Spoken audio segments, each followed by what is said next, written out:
Over the past century, innumerable secrets have lurked deep behind the Iron Curtain. Case in point, a 50-year string of mysterious incidents that many say include UFO crashes, dogfights, and underground reverse engineering at the most top secret of all former Soviet military bases, Kapustin Yar. Some even say that this base was the site of a mysterious incident that took place in 1948. A spectacular UFO crash landing. It's 1948, suddenly a cylinder appears over Russia's most sensitive airbase. There's no question that Joe Stalin was interested in crash saucers, was interested in alien technology. There's nothing in which I just believe.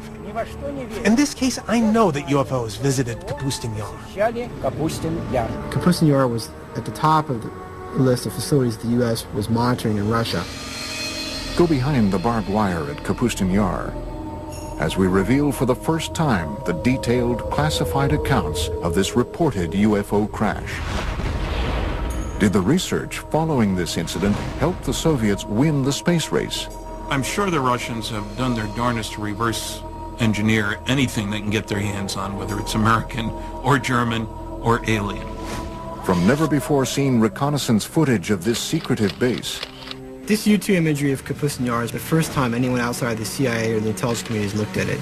To an exclusive look deep underground into Kapustin Yar's UFO Research Center. They buried the most secret facilities within the base that was secret within the base. The incident that took place at Kapustin Yar in 1948 remains a Soviet-era enigma, a seminal event that UFO researchers still call Russia's Roswell.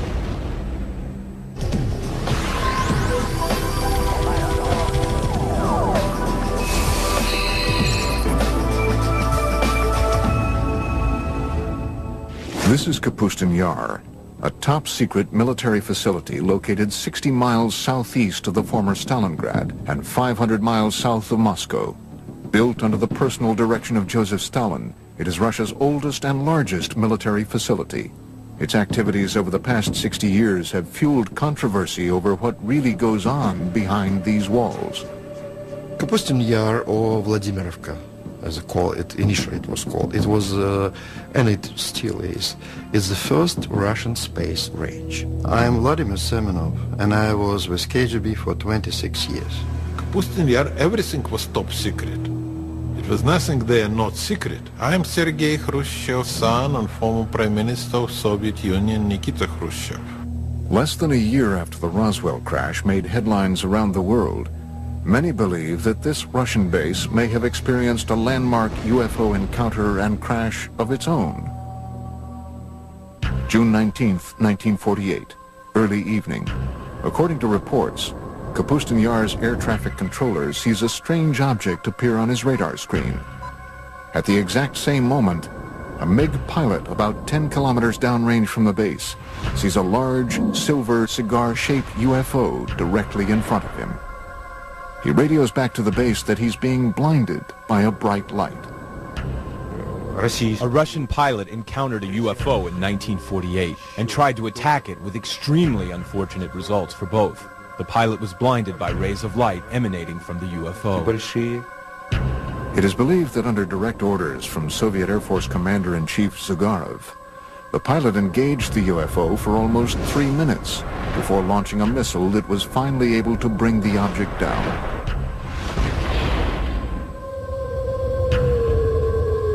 But unlike Roswell, this crash never made the papers. It's 1948, it's a secret airbase. Suddenly a cylinder appears over Russia's most sensitive airbase. They scramble the MiGs. It's a dogfight. Russian pilots are good. And imagine this plane getting right on top of that craft. The MiGs fire their rockets as the directed particle beam weapon explodes the MiG, and they both go down.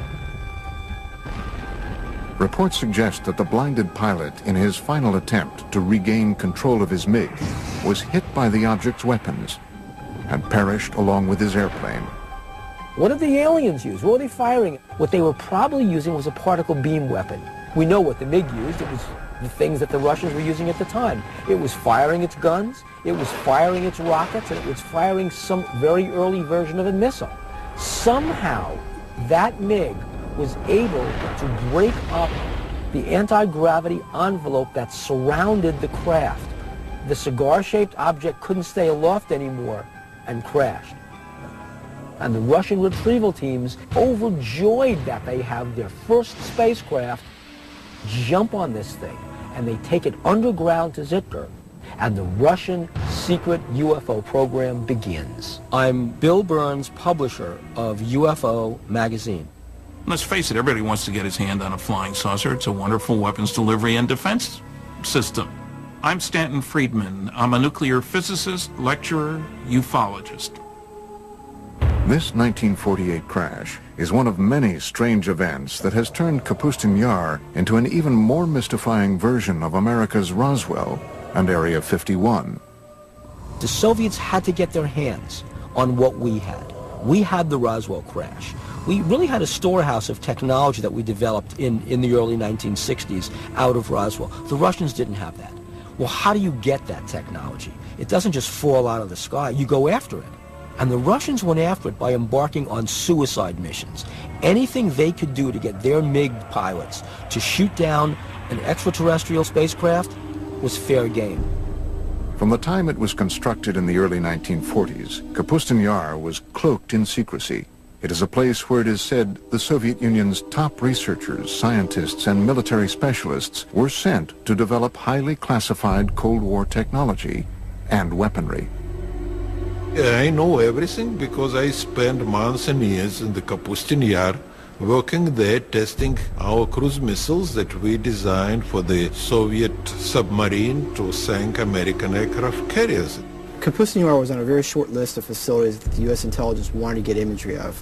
There are basically the three things going on there. They're testing surface-to-air missiles, they're testing surface-to-surface ballistic missiles, and they're also testing air-launched missiles, cruise missiles.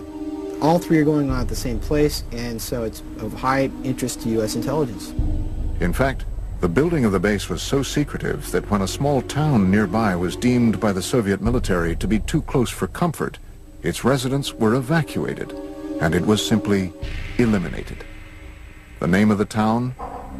Zitkar. Zitkar is a small town just a few miles downrange of the Kapustin Yar test complex, and basically probably what happened was the Russians decided that due to people seeing what was being tested, it would be better to just close that town off. Many researchers believe the name Zitkar was subsequently assigned to the highly classified subterranean UFO research center beneath Kapustin Yar. There is an idea that in Zitkar and Kapustin Yar there is a storage point for crashed UFOs and corpses of the visitors and members of their crew.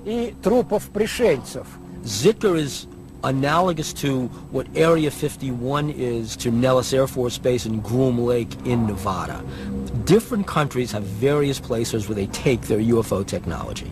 And what they do with it is they try to break it down. They see what it is and how can we reverse engineer this. But long before the 1948 crash, the area around Kapustin Yar and the skies over Russia have been home to many other well-documented and eerie encounters with UFOs. Some date back to a time before what we know as Russia even existed. Russia is a huge land. UFOs have been sighted over its territories for, I would say, thousands of years. I am Paul Stonehill, co-author of UFO USSR. One, which is quite famous, was sighted back about 950 AC by an international traveler of the time, Ibn Fadlan. He and his co-travelers were able to see strange sightings in the sky that scared them immensely. But the local people would laugh at them and say, we see it quite often. Aerial battles, beings fighting each other, strange aircraft, something that's similar to a Star Wars battle scene from a modern movie. Amazing stuff. Legend has it that the spectacular aerial battles that played out in the skies gave the Arab warriors strength and courage to defeat their enemies during the next day's fight. In the 17th century, Russia experienced a rash of UFO sightings, These objects were described by many who witnessed them as comet-shaped balls of fire. The most famous one would be the Rob Ozero incident, when a very unusual, huge fiery disk arrived in the area of a northern Russian lake. One eyewitness submitted the following account. On this, the 15th day of August in the year 1663, a great crash sounded out from the heavens. Around the stroke of midday, there descended upon Rob Ozero a great ball of fire from the clearest of skies. In front of the fire, there were two fiery beams. It went from south to the west and was about 500 meters away when it vanished. But once again it returned, staying over Rob Ozero for 1 hour and a half, filling all those who saw it with a great dread. This documented account goes on to detail fishermen scalded by the burning lake, along with glowing fish that flung themselves onto the ground to escape the looming fireball. Stories, like what they saw over Rob Ozero, were common in pre-revolutionary Russia and outside of Russia in Europe. When we speak specifically of sightings on the territory of the Soviet Union, percentages are very high, more than 50%, that these UFO sightings would be some sort of fiery, sphere-shaped UFO. Another extraordinary sighting took place over Moscow in 1892. An eyewitness report was later published in the March 17, 1892 edition of the Russian newspaper Svet. The pillar of light was pointed straight down to the earth, forming a cone-shaped bundle of rays in the color of ordinary flames. The brightness was considerable and can sometimes be compared to the brightness of an electrical street lamp. The point from which the rays originated didn't move during the whole time, and the rays were visible for 20 to 25 minutes. While enormous fireballs have been sighted over Russia for centuries, there have been none bigger or more devastating than the event that leveled the Siberian forest of Tunguska in 1908. And of course it was one of the theories which have to appear that it was not a comet, it was not meteorite, that in reality it was a spacecraft. Coming up, did a UFO explode over Tunguska? It is believed that not one but two objects collided over the Tunguska in 1908, equal to many Hiroshimas. And later, what happened to the wreckage of the 1948 crash at Russia's Roswell?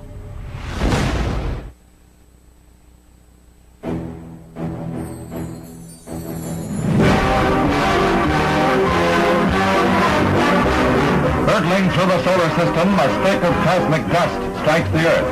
Commonly, these meteors are vaporized by friction in the atmosphere. This is part of the story of one that wasn't. A meteor that landed in 1908 in Siberia with the destructive force of a cannonball. June 30th, 1908, approximately 7 a.m. The tranquil forest of Tunguska, Siberia, was rocked by a deafening, earth-shattering explosion. The explosion packed the power of a 40-megaton hydrogen bomb.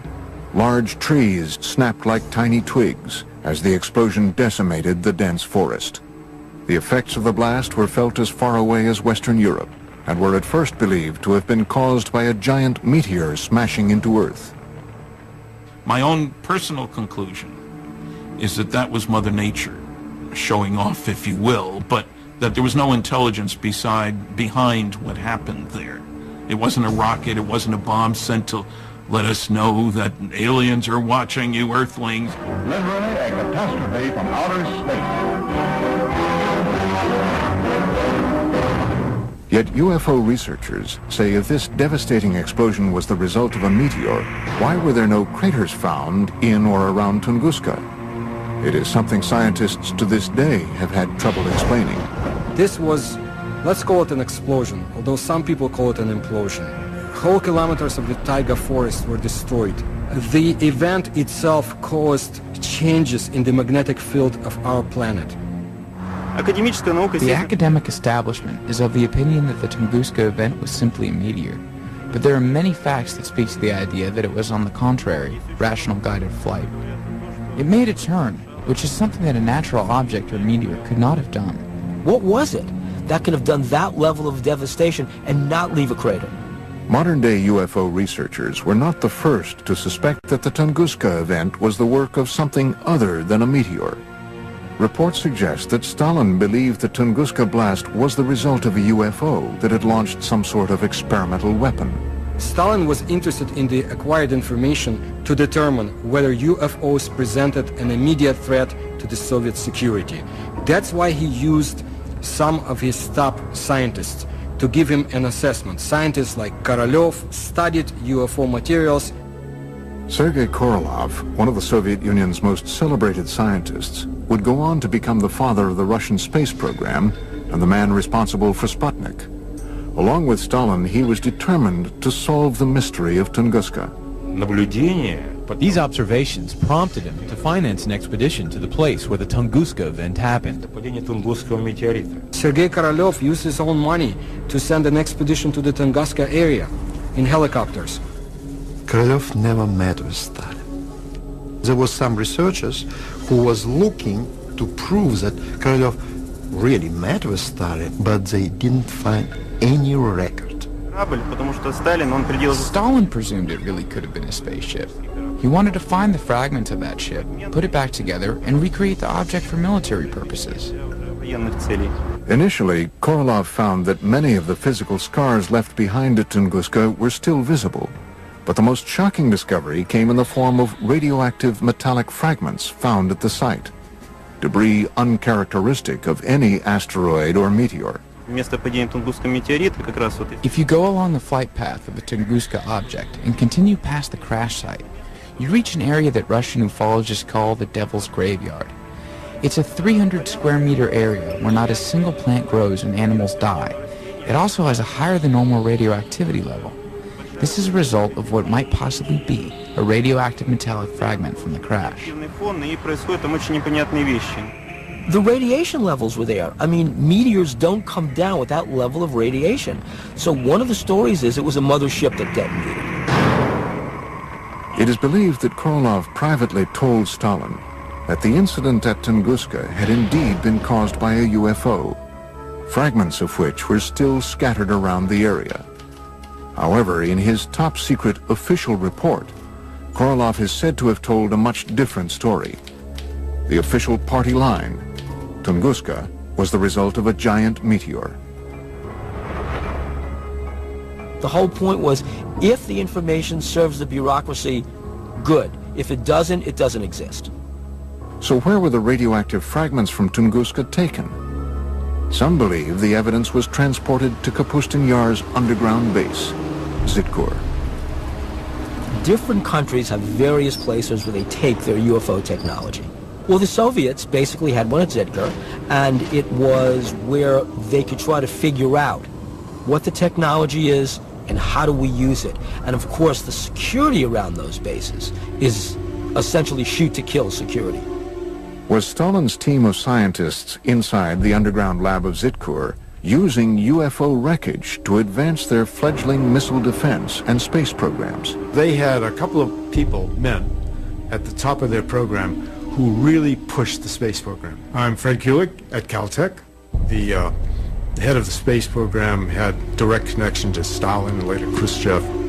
In their quest to acquire UFO technology to beat the Americans in the space race, it has been reported that top Soviet military officials ordered MiG pilots to shoot down UFOs as far back as World War II, a time just before the Russian Roswell crash of 1948. So that gives you a two-pronged concern about UFOs. One, you want the new technology to top the other guy's flying technology. And two, we need to be on the alert for new stuff from them. So either way, you want your guys to shoot them down. As the word spread that UFO wreckage from Tunguska and the 1948 incident were being studied at Zitkur, Russia's Cold War enemies were becoming more and more intrigued by what might be going on above and below the top-secret military base. The CIA had agents in the Soviet Union back in 1950s who had reported on UFOs, and the CIA was very much interested in what was happening in the Soviet Union. Coming up, shocking, never-before-seen U-2 reconnaissance photos of Kapustin Yar. And later, an underground tour of Zitkur, revealing for the first time ever the base within the base at the center of Russia's Roswell.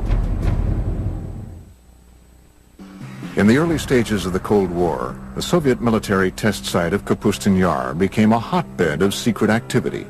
Activity that involved advanced weapon, missile, and rocket tests.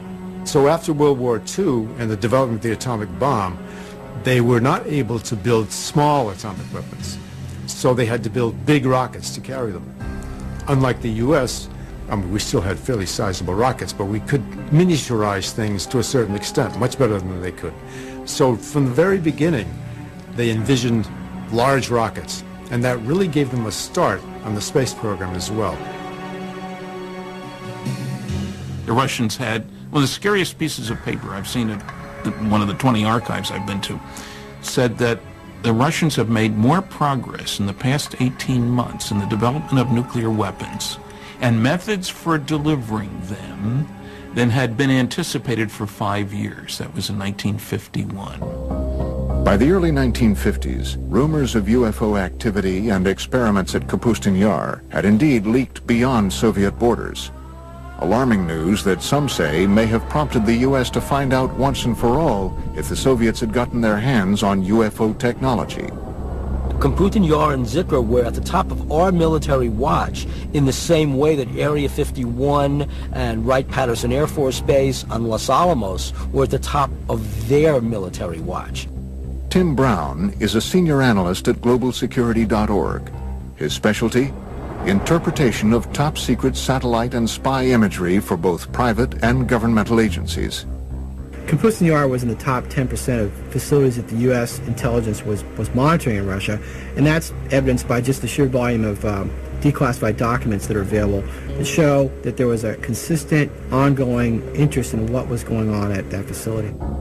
Not long after the United States had developed its most sophisticated spying machine to date, the U-2 spy plane, the first mission was to, where else? Kapustin Yar. This is probably the first time anyone outside of the CIA or the intelligence community has looked at this, the U-2 imagery of Kapustin Yar. These never-before-seen U-2 reconnaissance photos provide a detailed look into this covert military base. Looking at all the imagery that we put together for this project, one of the things you notice is different activity at the different test sites at different times. The Russians not only tested missiles here, they also trained their missile troops there. So there's now be seen for the very first time in this exclusive underground tour of what could be the nerve center of all Soviet UFO activity, Zitkur. Based on reports and drawings from Russian UFO expert Anton Anfilov, seen in the West for the first time, this rendering is what might possibly be the first glimpse ever of this secret cryptic facility a quarter-mile below Kapustin Yar. Let's say that you get a chance to go down there to the most secret Russian UFO laboratory. It's not glorious, high-tech, and brightly lit. It's dank, it's dark, and it's dingy. It's Russian. It's extremely compartmentalized. It's like an underground shopping mall, except inside the mall are all these rooms where there's exotic technology being taken apart and put back together. In this hub, they're doing autopsies on alien bodies. In that hub, they're reconstructing an engine. Then you've got these fantastic Rube Goldberg machines. What they are machines to test various components, and then finally you come upon these huge underground hangars. And what you're struck by is that there are no airplanes in the hangars. There are these long, cigar-shaped, cylinder-shaped craft in various stages of disrepair because they've crashed. And they're going to try and reverse engineer these. That's what you'd see at this base. Is this the secret location where the wreckage from the 1948 Russian Roswell crash was taken, along with fragments from the Tunguska UFO? I cannot deny rumors of the so-called captured UFOs.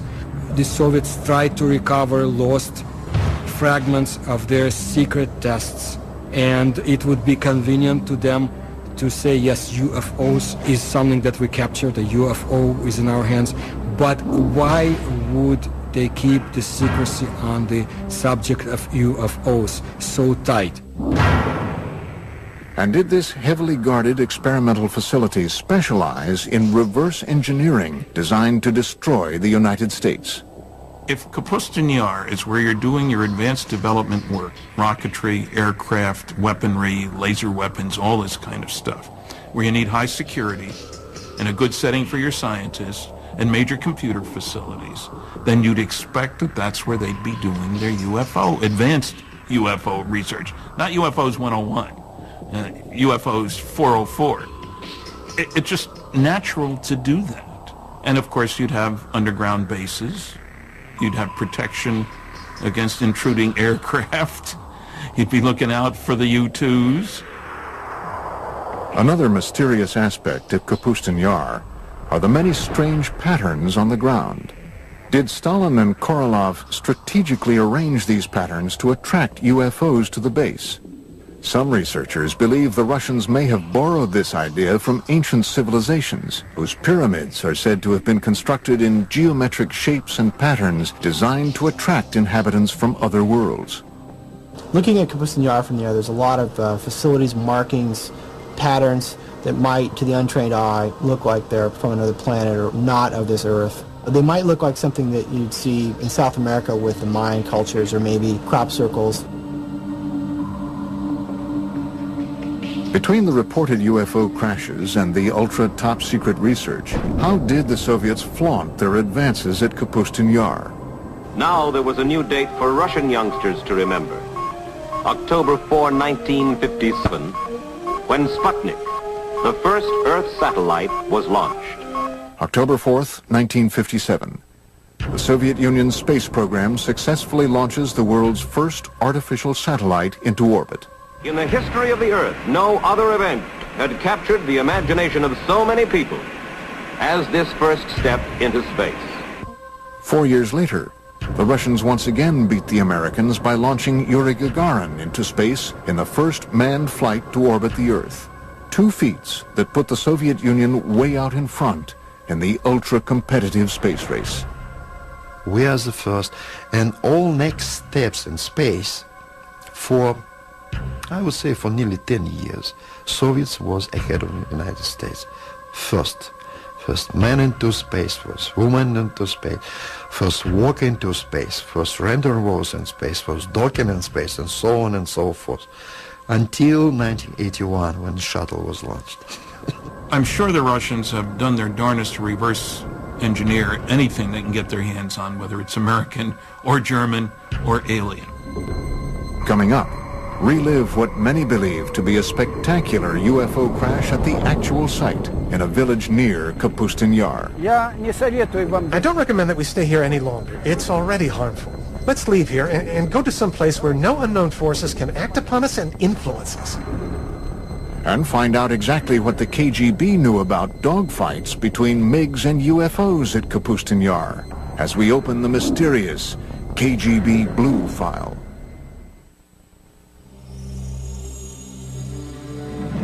Russia's foremost authority on UFOs is a man so legendary and popular around the country that he is known only by his last name, Azhaja. On this spot of the UFO landing, an American group is filming for the first time.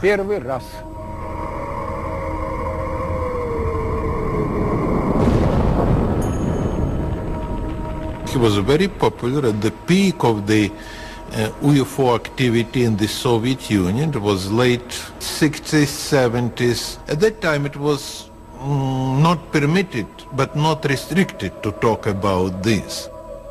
Azhaja invited the History Channel on an exclusive tour of a reported UFO crash site not too far from the site of the Russian Roswell crash of 1948. For that, I have to stand there, on that particular corner. Using two copper rods, Azhaja begins the tour by testing the ambient energy that the crash site still emits today.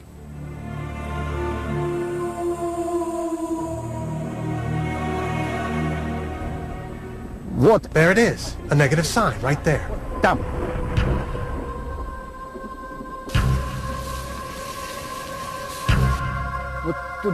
there, that way. So here, in this spot, occurred the crash landing of a flying saucer. First I'm going to go directly across it. Then I'll go perpendicularly. Then I'll go by the diagonals. This is where the boundary begins. All right, I'm going towards the center. In the center, we see a lot of plant growth and compact.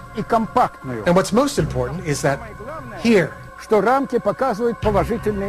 it shows a positive signal. Now we are going towards the border. Now they're showing neutral. And here, here's the other part of the border. Right from here to over there. Now I'm going away from the center, toward the other side. Azhaja is walking the 100-foot by 20-foot outline of a cigar-shaped UFO that reportedly crash-landed here in 1961. Again, now we're going back. It shows a powerfully strong signal. See how it's turning? It's powerfully positive. We're going back. Negative. There it is, see? Here's where the border is. We got one point over there, another point over there. 3 point and 4 point.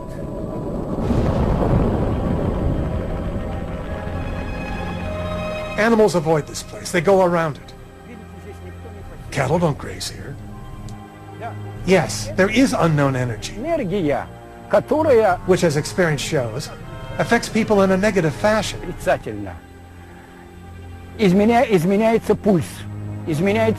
pulse changes. The heartbeat changes. You grow short of breath. You begin to sweat. Okay. I don't recommend you stay here any longer because it's already harmful. Come on. Let's leave here. For a normal place, where no unknown forces will influence us and act upon us. Azhaja's account of this UFO crash was supported by a resident of adjacent Shodnya village, who upon seeing Azhaja told her account of seeing the crash out of her window, which overlooks the site from less than 200 yards away. Well, it was 4 or 5 in the evening. It was later in the day. And suddenly my mother screamed. She said, "Hey, look at that. There was some kind of ball, a sphere that flew by." And then she said, "Oh, it's probably a flying saucer." And it was a big, fiery red sphere that flew by. The sphere went over there, past the train tracks, and went down into the valley of the river Skunya, right down and over the river. Experts like Azhaja believe that UFO events like this crash, as well as the 1948 Russian Roswell crash, caused a Pandora's box to open over Kapustin Yar, leading to what some have called a war in the skies over Russia. Pilots would often receive orders from the ground to defend their airspace and shoot down UFOs. Other times, the UFOs would go on terrifying attacks. What intrigues me about the Russians as much as anything is apparent dogfights between UFOs. And I've read several accounts of that, several of them having dogfights. Perhaps the most compelling evidence of encounters between Soviet MiGs and UFOs over Kapustin Yar comes firsthand from the most celebrated of all Soviet test pilots, Marina Popovich.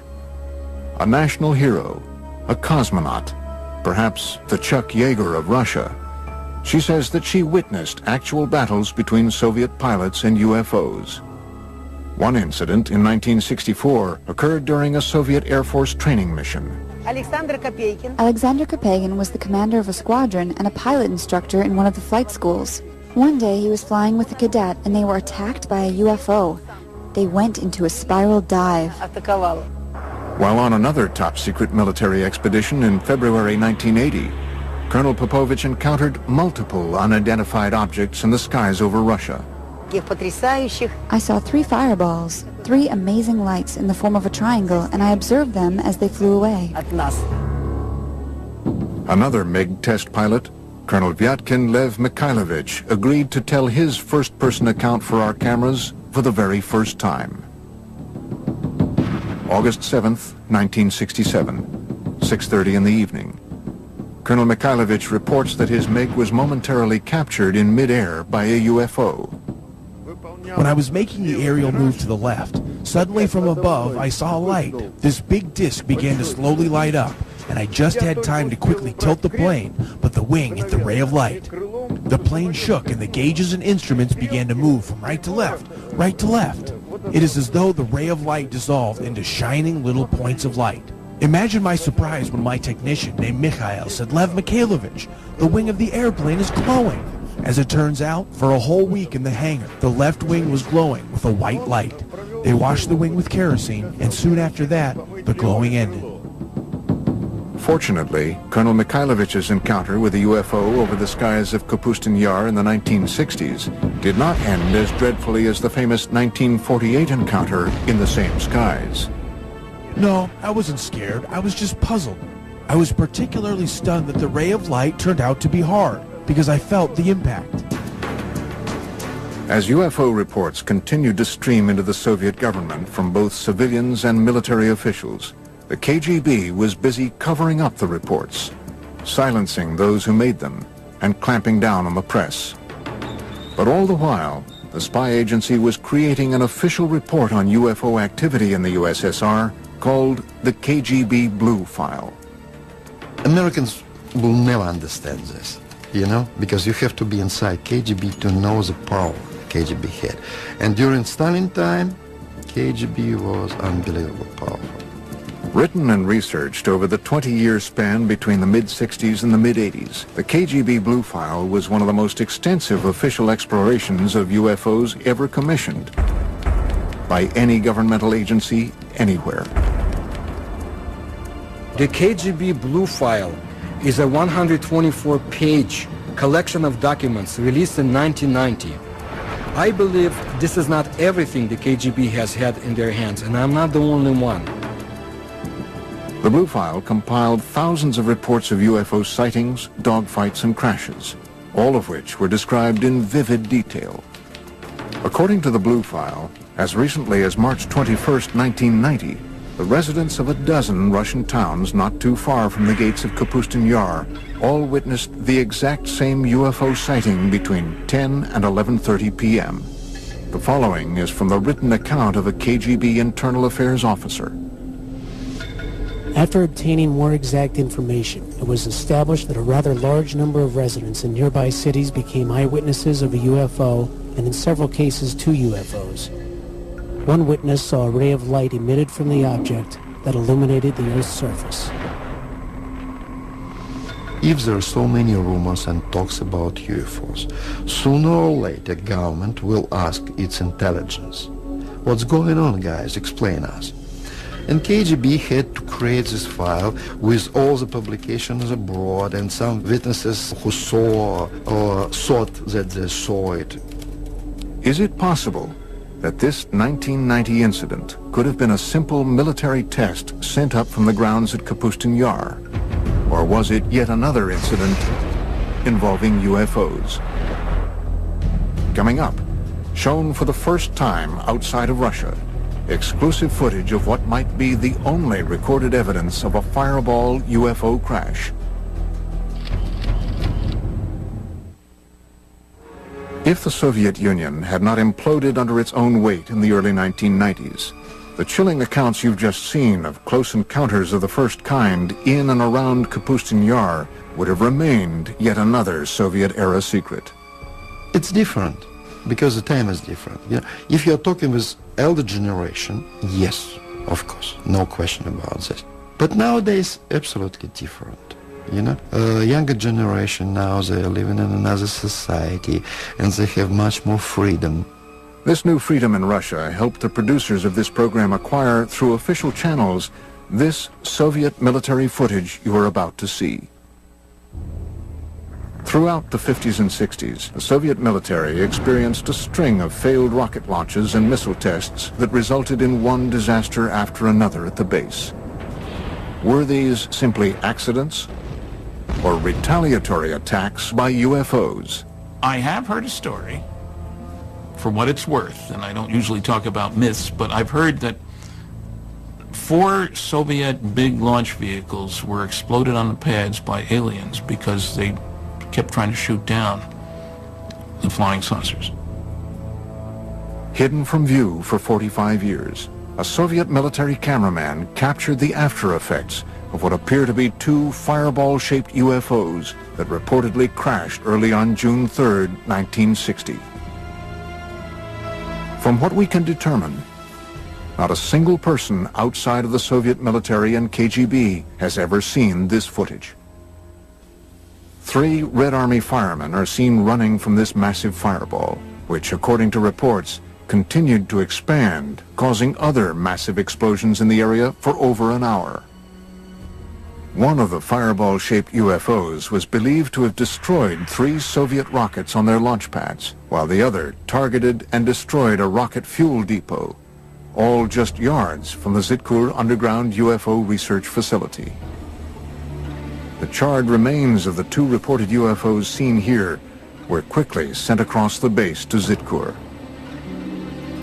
Try and imagine Earth as an undeveloped colony. And just like the United States and the Soviet Union fought wars over other areas, political wars over other areas, imagine the aliens want our resources. And they're fighting over Earth the same way the U.S. and the Soviet Union had conflicts over other areas after World War II.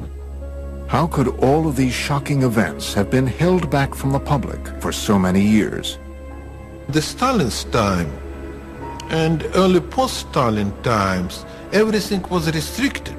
So he was not allowed to talk about this. In Stalin time, they will simply send you to the prison. Could all of these UFO accounts and the trail of freshly unearthed evidence of UFOs be attributed to logical explanation? Or is it possible that strange things really do happen in Russia? A reporter for one of America's largest newspapers says yes. In May 2005, reports reached the Moscow bureau of the Los Angeles Times that a lake about 3 hours away from Moscow had simply vanished. We went up there because we heard that it had just disappeared, and I said, you know, I'm not going after this story. A lake does not just disappear. Kim Murphy visited the site a few days later. Her account was published on the front page of the newspaper on May 27, 2005. We got up there and just found this huge hole in the ground. The only eyewitness, as far as we know, who actually saw what happened, described going down to the lake where he says there's this swirling of water that looks like water going down a toilet bowl, just, you know, in a raging circle, just tumultuous. And it's going and it's going and it's going, and pretty soon it's gone. From disappearing lakes, to fireballs seen in the sky, to reported attacks by cigar-shaped UFOs, Russia continues to be a land of incredible mystery. And as top-secret work continues to this day at Kapustin Yar and Zitkur, the base remains a potent lightning rod for UFO activity. According to one researcher, Kapustin Yar was the site of a crash in 1989, and even more recently, the debris of a 1997 crash in Poland was taken to Kapustin Yar for analysis. Recent political moves by Russian President Vladimir Putin have caused some in the West to accuse his government of closing the Iron Curtain once again on today's vibrant Russia. On a day-to-day basis, people are convinced and worried that Putin's Russia is a much more authoritarian Russia than was Yeltsin's Russia. They do know that UFO information is not available from Russia as easily as it had been before. You lose the ability to control secrets in an open society. Putin came out of the KGB. He's seeing a lot of valuable information and valuable technology go to private sources. The Soviet Union is closing down in a lot of areas, but also closing down in UFOs. It might be even longer until the curtain is pulled back on the secret underground laboratories and lairs of this legendary Area 51 of Russia. And we have only just begun to scratch the surface of the puzzling mysteries of Russia's Roswell. Extraordinary claims require extraordinary evidence. Seeing is believing. It It's 1,000,001 chance, but it's happened before. The impact would be a catastrophe, a disaster that's absolutely unparalleled. One cosmic event that could devastate our world in an instant. Asteroid Apocalypse on Mega Disasters. Tonight at 9 on the History Channel. The whole globe reduced to ash is just scary.